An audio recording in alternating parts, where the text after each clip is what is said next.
पिताजी, ये अग्नि दूषण से उनकी पावनता धीरे धीरे विलुप्त होती जा रही है। नकारात्मकता का प्रसार हो रहा है। अहंकार ऐसा दोष है पुत्र जो देवताओं को, मनुष्यों को और असुरों को अपने धर्म आचरण, नैतिकता और दायित्व से दूर करता रहा है, स्वार्थी बनाता रहा है उन्हें। और अहंकार केवल उसे ही होता है पुत्र जिसे अपने यथार्थ का बोध नहीं, अपने अस्तित्व का बोध नहीं, जिसे अपनी मूल वास्तविकता ज्ञात हो, वो कभी भी किसी के समक्ष कुछ प्रमाणित करने का, उसे पराजित करने का, किसी से विजय होने की, किसी पर अपना वर्चस्व स्थापित करने की या कुछ भी प्रमाणित करने की आवश्यकता नहीं होती गणेश। वो केवल सत्यनिष्ठा से अपने कर्तव्य का निर्वाह करते हैं। अग्नि और बाणासुर दोनों ही अपने सत्य से दूर होते जा रहे हैं। अहंकार और अज्ञानता का अंधकार उन्हें निकलता जा रहा है। और दुर्भाग्य ये है पुत्र कि दोनों को इसका बोध नहीं। उन दोनों के पास इतनी शक्तियां हैं कि यदि वो उन शक्तियों का उचित उपयोग करें तो संसार के कल्याण में एक महत्वपूर्ण भूमिका निभा सकते हैं। किंतु एक अपने कुल की प्रतिष्ठा को क्षति पहुंचा रहा है और एक अपनी पावनता को। पिताजी, क्या अग्निदेव कभी शांत नहीं होंगे? क्या वो देव सेनापति के पद पर स्थापित रहकर ऐसा अनर्थ करते रहेंगे? कार्तिकेय लौटेगा और अग्नि को अपनी भूल का आभास भी होगा पुत्र। गणेश, मेरे पुत्र, तुम शुभता के प्रतीक हो और उचित समय आने पर अग्नि के नकारात्मक तत्वों को नियंत्रित करने के लिए तुम्हें अपना योगदान अवश्य देना होगा। मैं हर संभव प्रयास करूंगा अग्निदेव की सहायता करने हेतु। पिताजी, शुभता का प्रसार करने हेतु मैं एक यज्ञ करना चाहता हूँ, यदि आपकी अनुमति हो तो। शुभता के उद्देश्य से किए गए किसी भी कृत्य के लिए मेरी अनुमति सदैव होती है पुत्र।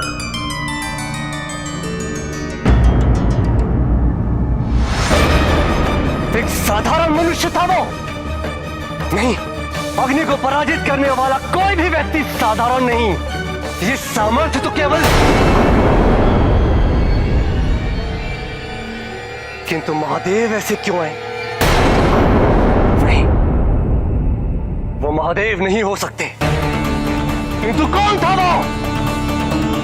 जो भी हो, इससे स्पष्ट हो गया है कि स्वयं को सुरक्षित रखने के लिए मुझे कुछ और भी करना होगा।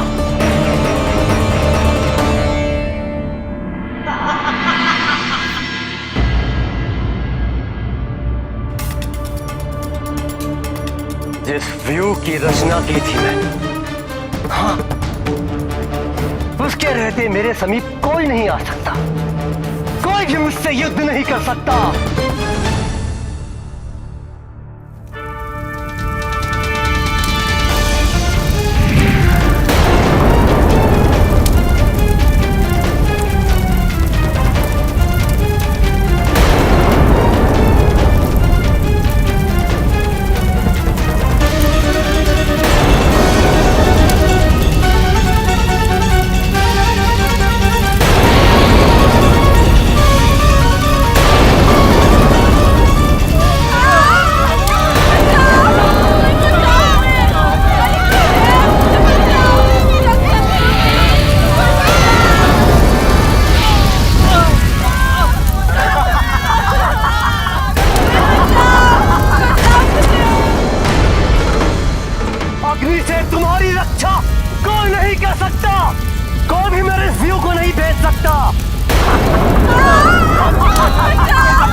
देखा, कहा था ना मैंने कि अग्नि शांत नहीं बैठेगा।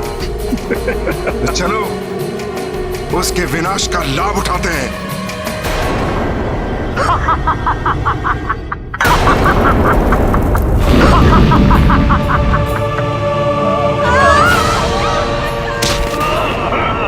अब से ये भूमि हमारी है। इस भूमि पर हमारा अधिकार है।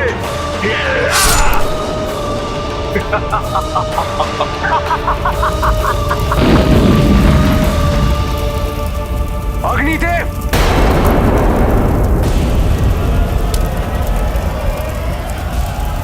कार्तिकेय, आपको इसी क्षण ये विनाश रोकना होगा। लौट जाओ कार्तिकेय। मैं नहीं चाहता कि महादेव के पुत्र को कोई भी क्षति पहुंचे। यदि आपने इसी क्षण इन निर्दोष व्यक्तियों पर यह आक्रमण या अत्याचार करना बंद नहीं किया तो मैं अपने बल का प्रयोग करने हेतु विवश हो जाऊंगा। किंतु उसके लिए तुम्हें मेरे व्यू को भेदना होगा।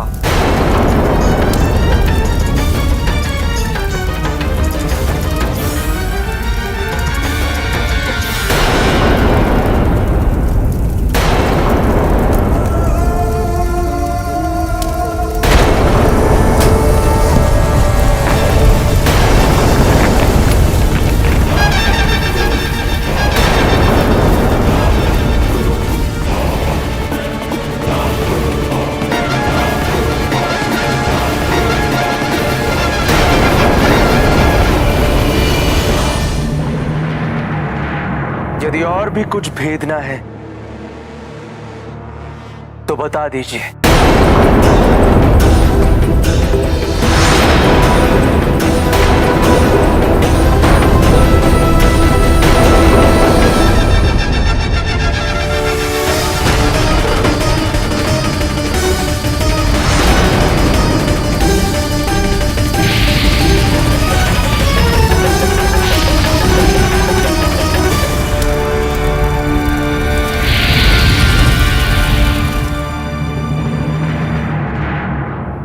ऐसे पराजित तो नहीं कर सकता, मुझे कोई दूसरा विकल्प सोचना होगा।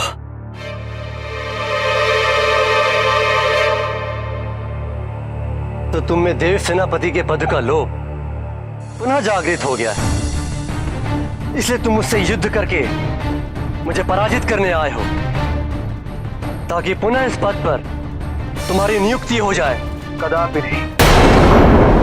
मैं यहाँ केवल निर्दोष व्यक्तियों के संरक्षण हेतु आया, और वो भी देवराज व अन्य देवताओं के निवेदन पर। यदि ऐसा है तो मैं अभी इसी क्षण इन पर आक्रमण करना रोक दूंगा, किंतु उसके लिए तुम्हें मुझे एक वचन देना होगा कि तुम पुनः देव सेनापति के पद पर स्थापित होने का निश्चय नहीं करोगे। कभी नहीं। मैं आपको ये वचन नहीं दूंगा, क्योंकि जब तक आप इस नकारात्मकता से घिरे हैं मैं आपके किसी भी प्रस्ताव पर विश्वास नहीं कर सकता। तो तुम्हें जानकर प्रसन्नता होगी कि मैं स्वयं कैलाश जा रहा हूं। इस नकारात्मकता की मुक्ति हेतु महादेव से सहायता मांग।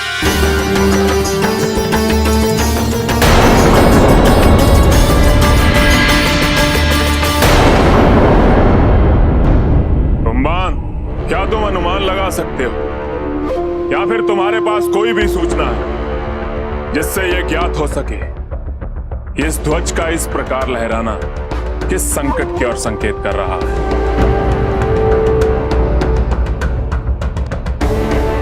ऐसा कौन शत्रु है हमारा जो मुझे चुनौती देने का सामर्थ्य रखता है?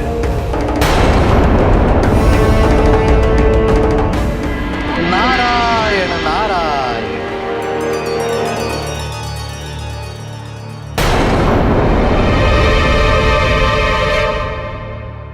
महाबली बाणासुर की जय हो।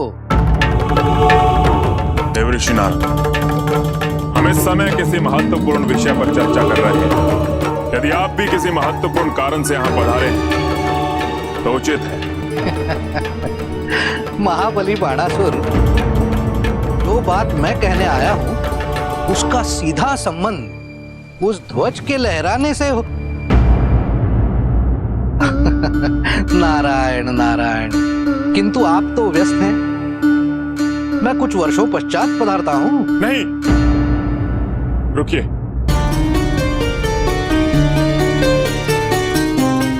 देवऋषि, क्या जानते हैं आप इस ध्वज के बारे में? प्रायः होता ऐसे है कि हम सोचते हैं कि शत्रु कहीं बाहर है, किंतु शत्रु कहीं अंदर ही होता है। अंदर अर्थात यहीं।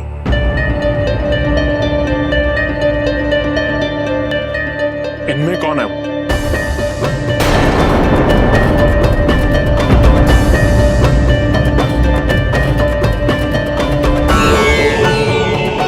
मैं अभी उसकी हत्या कर देता हूं। फिर चाहे वो कोई भी हो। कोई भी, क्योंकि जब बात मेरी सुरक्षा, मेरे मान सम्मान की हो, तो मैं किसी को भी क्षमा नहीं करता। सोच लीजिए बाणासुर, क्योंकि इस बार दंड देना उतना सरल नहीं होगा जितना आप समझ रहे हैं। मुझे पहेलियां अच्छी नहीं लगती हैं। किंतु बाणासुर महाराज, ये जीवन भी तो एक पहेली है। देवऋषि, आप मेरे धैर्य की परीक्षा मत लीजिए। मुझे स्पष्ट रूप में बताइए। तो सुनिए, महाराज बलराम और श्री कृष्ण के पौत्र व प्रद्युम्न के पुत्र अनिरुद्ध को युद्ध भूमि में अंतिम बार देखा गया था, असुरों से युद्ध करते हुए। उसके उपरांत उनकी किसी को कोई भी सूचना नहीं है, और यदुवंशियों को यह संदेह है कि इसमें आपका योगदान है।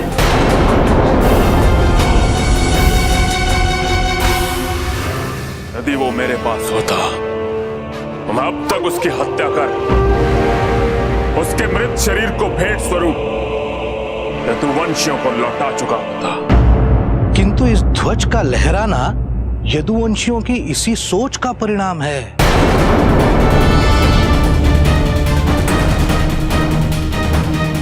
और वो कौन है जिसकी चर्चा आप अभी कुछ समय पूर्व कर रहे थे? कि संकट अंदर से, बाहर से नहीं। यदि सब कुछ मैं ही बता दूं, तो आपके गुप्तचर क्या करेंगे?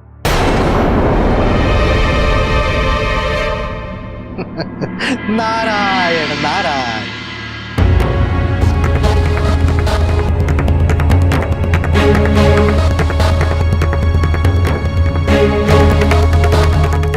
तुम बांध जाओ, जाओ और पता लगाओ कि वो कौन है जिसकी ओर देवऋषि संकेत कर रहे थे।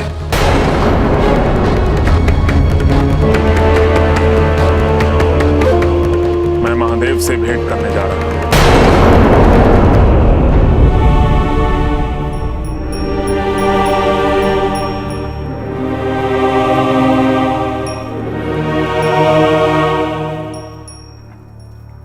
राम बता।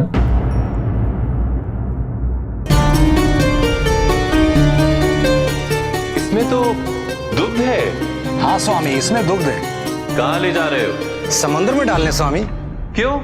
क्योंकि समस्त द्वारिका में जितना भी दुग्ध शेष रह जाता है, उसकी हमें आवश्यकता नहीं है। तुम्हें आवश्यकता नहीं है, किंतु ऐसे बहुत से लोग हैं द्वारका की प्रजा के अतिरिक्त जिन्हें उचित मात्रा में दुग्ध प्राप्त नहीं होता। द्वारिकाधीश, कहीं आपका तात्पर्य असुरों से तो नहीं? हाँ, असुर भी। किंतु शत्रुओं का पोषण करने से अच्छा ये नहीं कि दूध फेंक दिया जाए।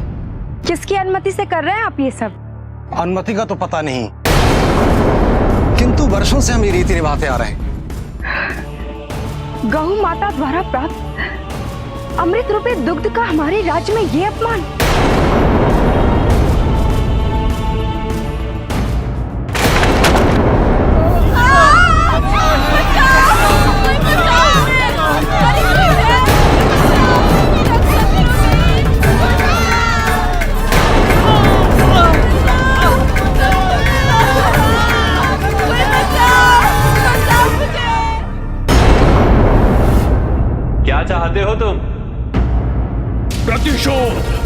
यदुवंशियों से और प्रतिशोध के पश्चात लौटकर अपनी विजय का उत्सव मनाएंगे।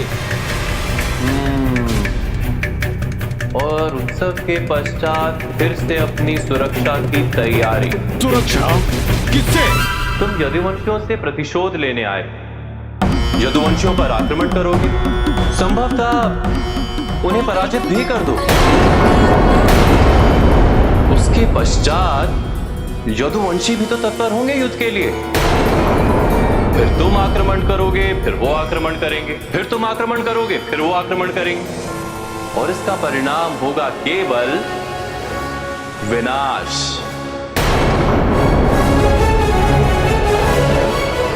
और विनाश का उत्सव क्यों मनाना चाहते हो तुम? आक्रमण करना चाहते हो?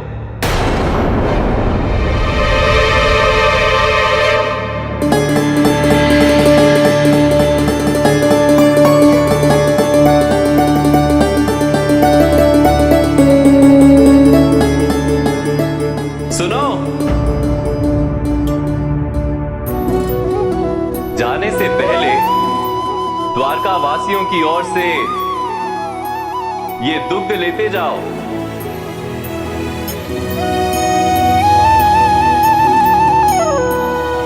युद्ध से अधिक लाभदायक है ये।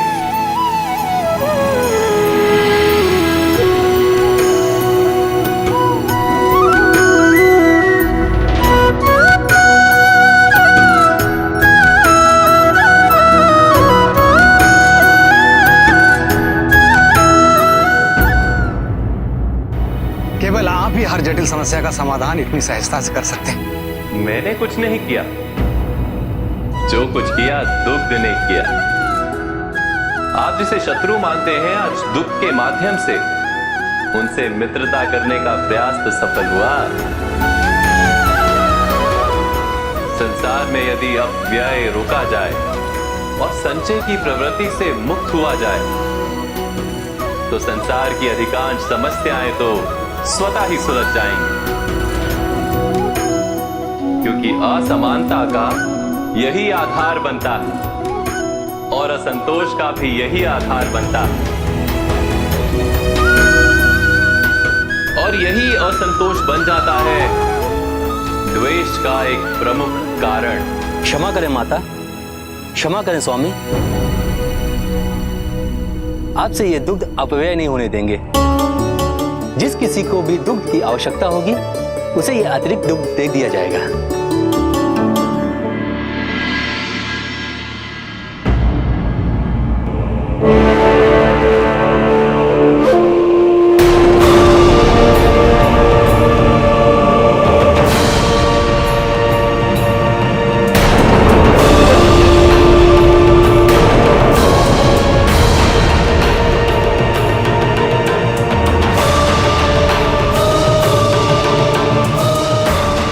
प्रणाम महादेव।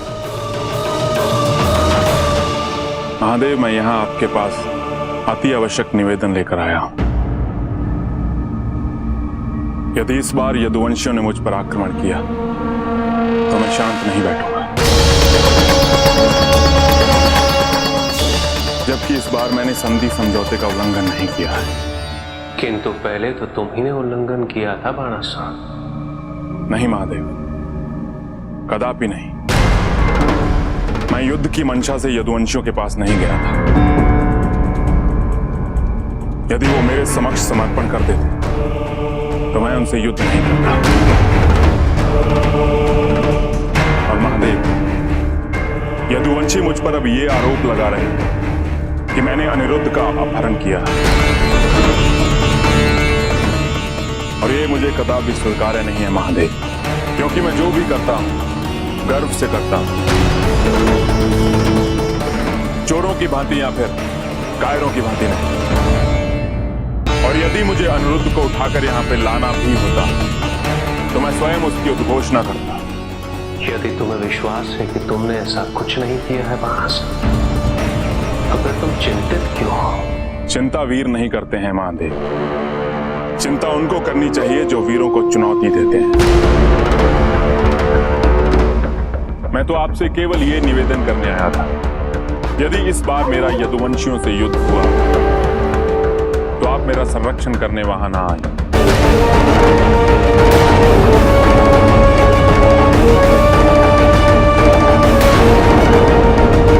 क्योंकि इस बार निर्णायक युद्ध होगा। मैंने तुम्हें रक्षा का वरदान दिया है बानासुर। जब तक तुम मेरा आह्वान नहीं करोगे मैं नहीं आऊंगा।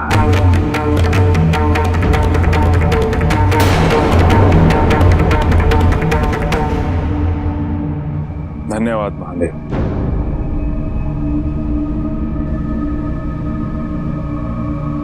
बाणासुर,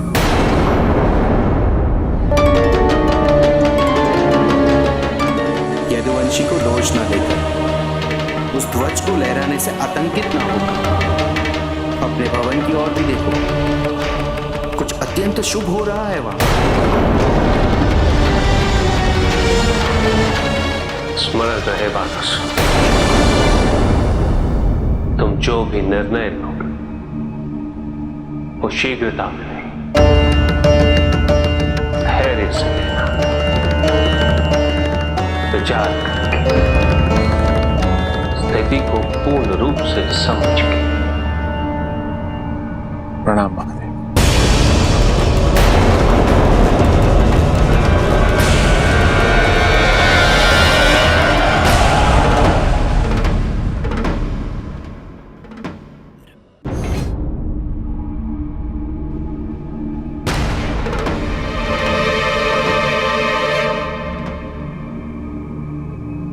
पिताजी, अग्नि को पुनः पावन करने हेतु और शुभता के प्रसार हेतु यज्ञ की सारी तैयारियां हो चुकी हैं। केवल आप ही की प्रतीक्षा है।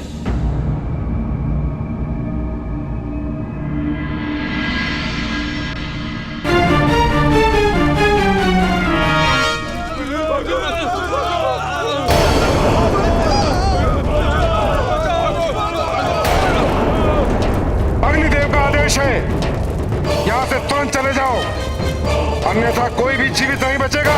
किंतु ये भूमि हमारी है। अरे मूर्ख, जब तुम स्वयं ही भस्म हो जाओगे तो क्या करोगे इस भूमि का? ये ऐसे नहीं मानेंगे। रुक जाओ।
शुभता व पावनता की निरंतरता व प्रसार के हेतु किए जाने वाले इस यज्ञ के लिए मैं आपका आह्वान करता हूं।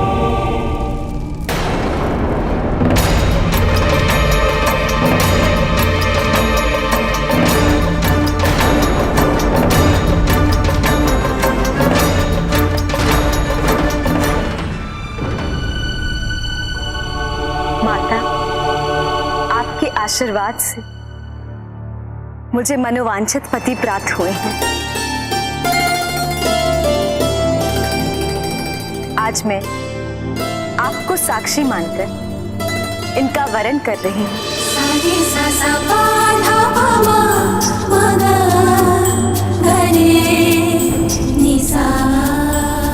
मैंने महादेव से बात कर ली है, हमें यदुवंशियों के आक्रमण के लिए तैयार रहना होगा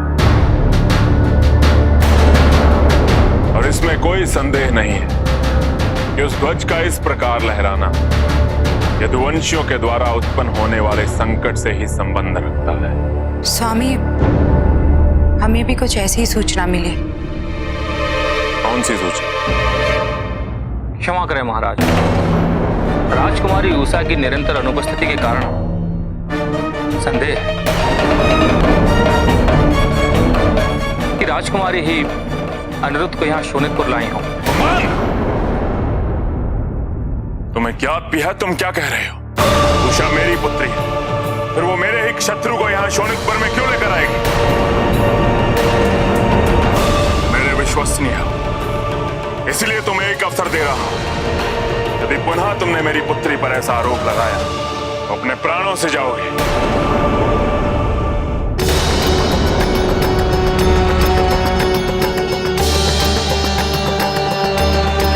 क्षमा करें महाराज, मुझे भी इस बात पर पूर्णतः विश्वास नहीं है, किंतु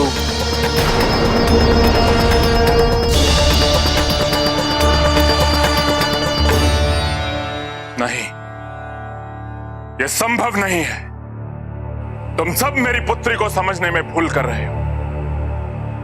मैं ये प्रमाणित कर दूंगा, ये असत्य है।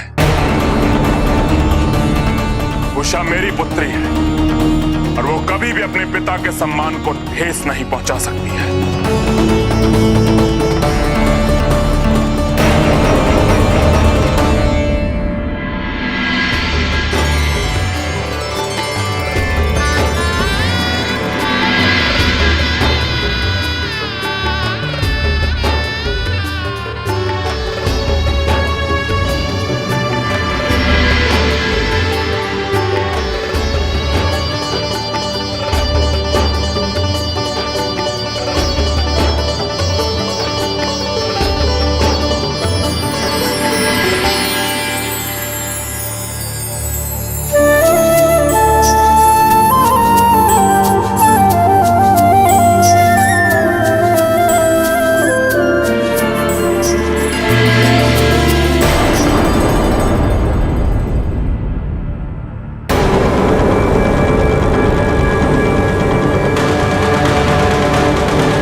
ये यज्ञ अति आवश्यक है। मैं आपसे प्रार्थना करता हूं कि कृपया करके यज्ञ को आरंभ करने और संपन्न करने में अपनी भूमिका निभाएं।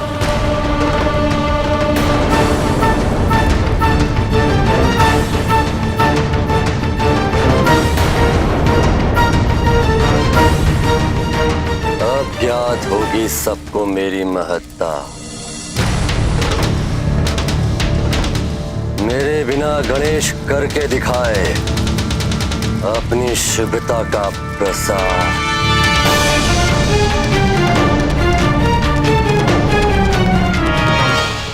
तुम दोनों जहां से आए हो वहां इसी क्षण लौट जाओ,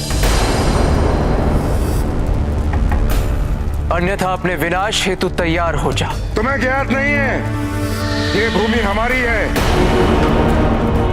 अनाधिकृत प्रवेश तुम कर रहे हो, इसलिए जहां से आए हो वापस चले जाओ और हमें अपना कार्य करने दो।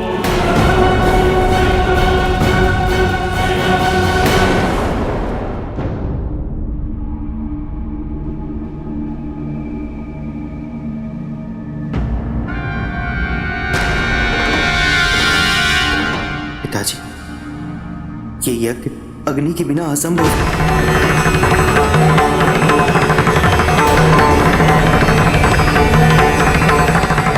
अग्नि ने मर्यादा लांघी है पुत्र। अपने अहंकार में अग्नि ने ऐसे शुभ कार्य में अवरोध उत्पन्न किया जिसका संबंध न केवल अग्नि देव से अपितु अग्नि तत्व की शुद्धता और पवित्रता से भी है। अग्नि ने तुम्हारा आह्वान स्वीकार कर अपना निर्णय व्यक्त कर दिया है गणेश, और उसी निर्णय के अनुपात और अनुकूल जो भी परिणाम होंगे उसे भुगतने ही होंगे।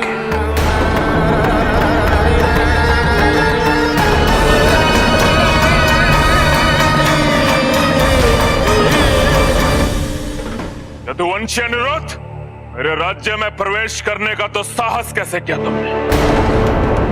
और ये मेरी पुत्री उषा के साथ, यदि तुम यदुवंशी मुझे युद्ध में पराजित नहीं कर सके तो मैं इसी क्षण तुम्हारे प्राण ले लूंगा। रुक जाइए पिताजी, अभी आपके शत्रु नहीं, मेरे स्वामी हैं, आपके जमाता। नहीं पुत्री, तुम यूं भ्रमित मत हो। ये इंदूर यदुवंशियों की चाल है तुम्हारे पिता को पराजित करने की। तुम इन्हें नहीं जानती हो, इनके लिए सामाजिक मर्यादा का कोई महत्व नहीं है। इसका तो वंश ही संस्कारहीन है, अमर्यादित व्यक्तियों से भरपूर। इसके पितामह को स्वयं नहीं ज्ञात होगा कि उसका कितनी स्त्रियों के साथ संबंध है।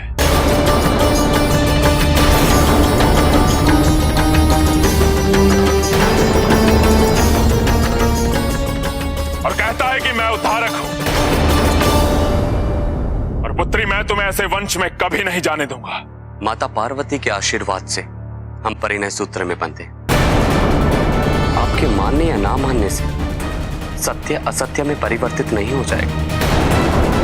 आप केवल हमें सुखी दाम्पत्य का आशीर्वाद दें। और दो कुल जो एक दूसरे के शत्रु हैं, वो हमारे विवाह को संधि का माध्यम मानकर इसे स्वीकार करें। संधि? और वो भी तुम यदुवंशियों से? यदि मैंने इस विवाह को स्वीकार किया भी तो संधि नहीं, तुम यदुवंशियों का अंत मानकर स्वीकार करूंगा।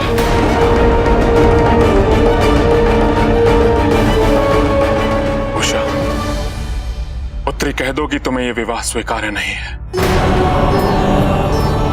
कह दो कि इसने विवश किया है तुम्हें, और ये स्वयं यहां आया है, किंतु सब दोष तुम्हें दे रहे हैं। मुझे तुम पर पूर्ण विश्वास है पुत्री। इस संसार में कोई भी मेरे साथ विश्वासघात कर सकता है, किंतु मेरी पुत्री उषा ऐसा नहीं कर सकती। मैं अभी इसके प्राण लेकर इसकी देह को द्वारका भेज देता हूं।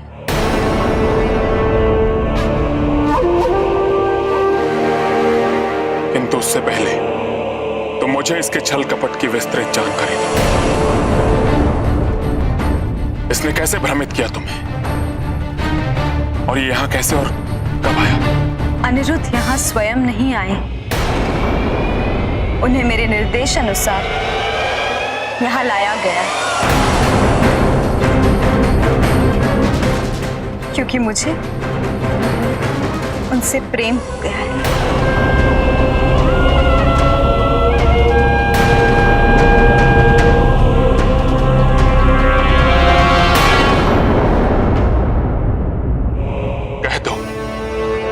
कह दो कि ये असत्य है, अन्यथा मैं भूल जाऊंगा कि तुम मेरी पुत्री हो। स्मरण रहे,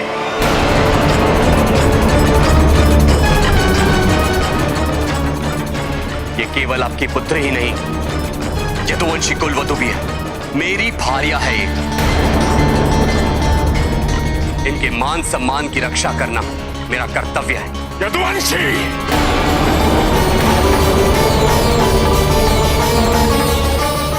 स्वामी, उषा बड़ी हो गई और उसे अपना वर चुनने का पूरा अधिकार है, और हमें उसके निर्णय को स्वीकार लेना चाहिए। नहीं वाणी, कदापि नहीं। ये विवाह मुझे स्वीकार्य नहीं है। मैं जिसके साथ उषा के विवाह की अनुमति दूंगा, उसी के साथ मेरी पुत्री का विवाह मान्य होगा। यदुवंशी, यदि तुम मेरी पुत्री को पाना चाहते हो तो आओ और मेरे साथ युद्ध करो और मुझे पराजित करके दिखाओ।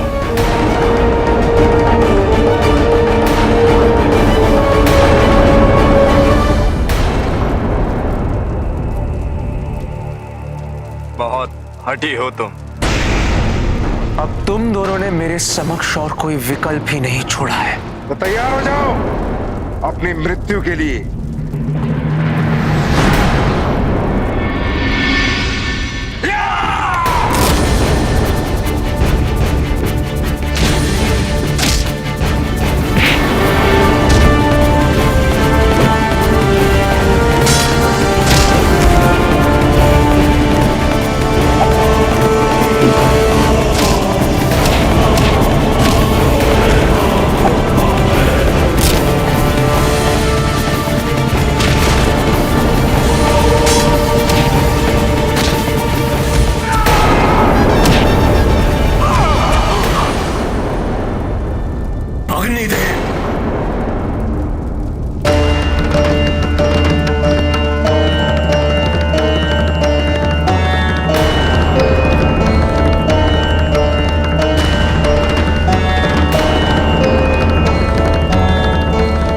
अग्नि की महत्ता का सर्वोत्तम उदाहरण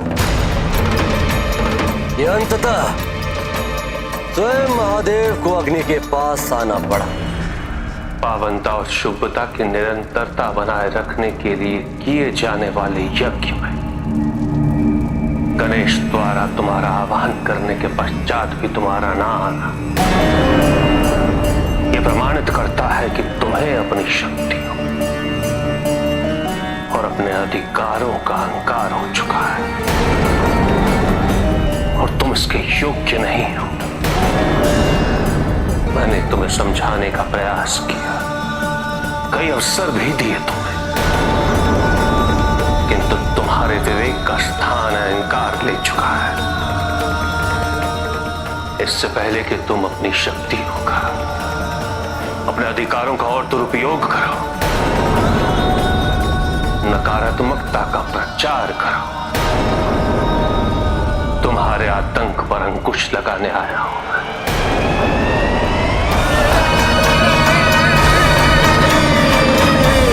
तुम्हें रोकने आया हूं मैं। अवश्य रोकिए। आइए मेरे इस अभेद्य व्यू को पार कीजिए।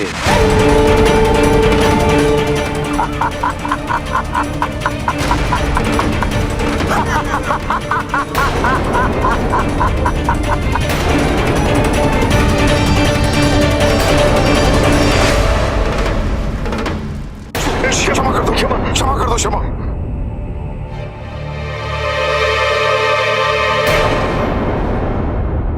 अधिक शक्तिशाली होने का यह अर्थ नहीं है कि तुम्हें दूसरों पर अत्याचार करने का अधिकार है। अधिक शक्ति का उचित उपयोग तो तभी है जब तुम अपने से दुर्बल व्यक्तियों की सहायता करो। यदि भविष्य में तुमसे यह भूल पुनः हुई तो इस युद्ध का अंत क्षमा से नहीं,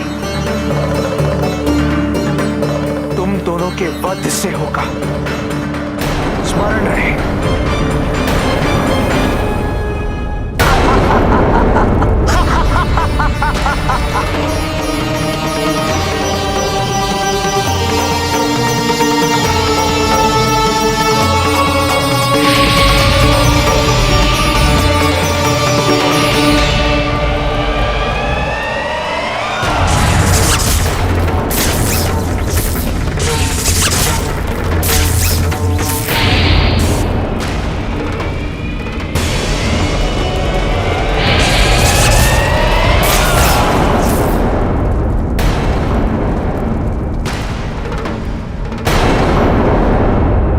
समस्त संसार की अग्नि और ताप का वास है।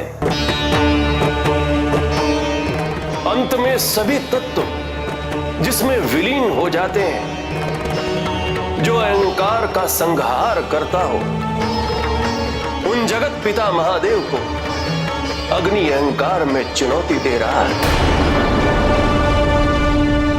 उसकी मूर्खता पर मुझे दया आ रही है नारद। और यदि शीघ्र ही अग्नि को इस मूर्खता का आभास नहीं हुआ तो महादेव द्वारा उसका अंत निश्चित है।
अग्निदेव के इस अशिष्ट व्यवहार से क्रोधित होकर महादेव ने अपना तीसरा नेत्र खोल लिया है।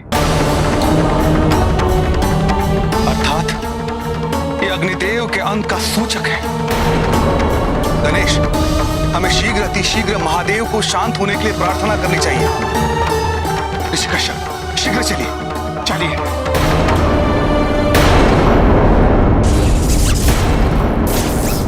Dom da na na na na na dom